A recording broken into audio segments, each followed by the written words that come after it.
Asphalt City is a drama about two paramedics working on the dangerous streets of New York City.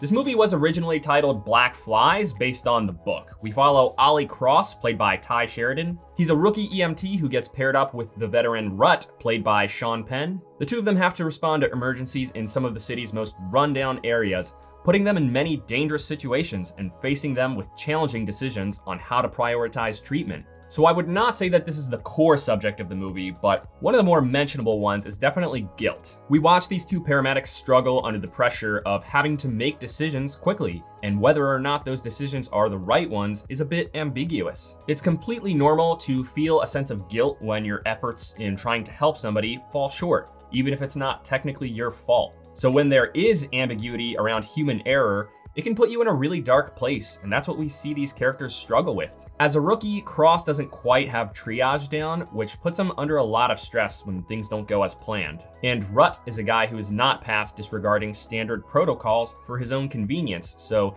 naturally that can raise some questions about his competence. This movie mostly wants to delve into the world of EMS work to show us that it's not just another ordinary job. It wants us to see how stressful this line of work can be. This movie clearly wanted to induce stress into the viewers. We see that right from the get-go with this sort of darkness that's looming over our main character. The movie starts with a very disturbed Ollie Cross on his way to an EMS call. He was clearly very haunted and troubled, with the editing of these shots being kind of trippy, and that's the idea behind the movie. In addition to this, the cinematography is very tight, often using extreme close-ups on subjects. They even go handheld with the camera and are pretty slow to pull focus on subjects. These are commonly used techniques to create a sense of anxiety in the viewer. This movie basically melds a unique story with a job shadow. It wants to show you how dark and unforgiving this line of work can sometimes be by pulling you into the same disoriented headspace as the characters. But unfortunately, this movie does not make it seem like that's how that world can be sometimes.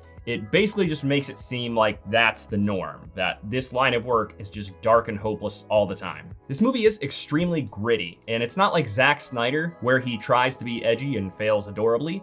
It succeeded in feeling edgy, but there is such a thing as too edgy. All of the hardships and abuse that Cross faces in these extremely dangerous parts of the city feel very real, but the film's constant delivery of gloom and struggle ends up just becoming really tiresome. There's a little bit of a pocket in the middle of the movie where they back off from the gloom and doom and give us a little bit of character depth, but that little bit was just not enough to overshadow the fact that these characters are just so uninteresting. They are very monotonous, making it really hard for us to feel any sort of sympathy for them. It would be a lot easier to feel for them during their hardships if they were able to express more than two emotions. They're pretty much always either flat or rageful. I'm not saying that they should have been fun and silly. I'm just saying that they should have felt more like relatable human beings and less like gargoyles. The supporting cast doesn't help. Cross has a casual relationship with this girl who seemingly only appears in this movie with her clothes off. It felt like they wanted us to root for them, but there was not nearly enough effort put into making their relationship feel important,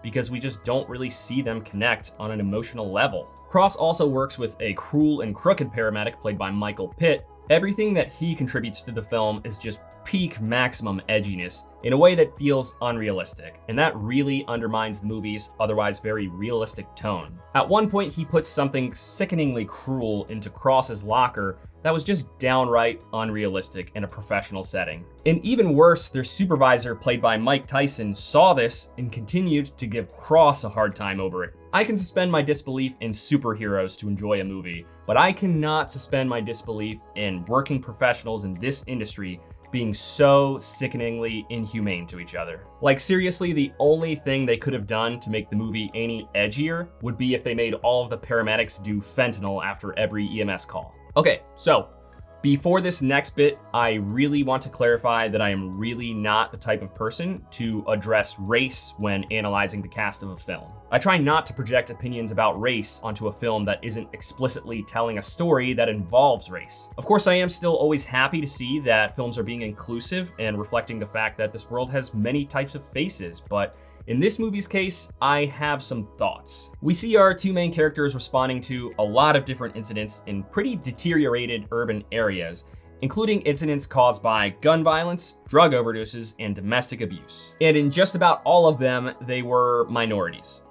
I say just about only because like 2 people were ethnically ambiguous, but everyone else was definitely a minority. I really want to reiterate that there are a lot of incidents that they respond to, most of which are just very quick and small parts of the film. I'm not saying that they responded to like 3 incidents total in the entire movie. They make their rounds, so the fact that minorities were just so prevalent as the victims and culprits in these situations, contributing to very harmful stereotypes, yeah, it's kind of hard to ignore that. So this movie definitely succeeds in giving us a very harrowing look at how dark this line of work can be, but it just fails to do it in a way that is memorable or endearing. It's not a movie that makes you go, wow, that was dark and powerful.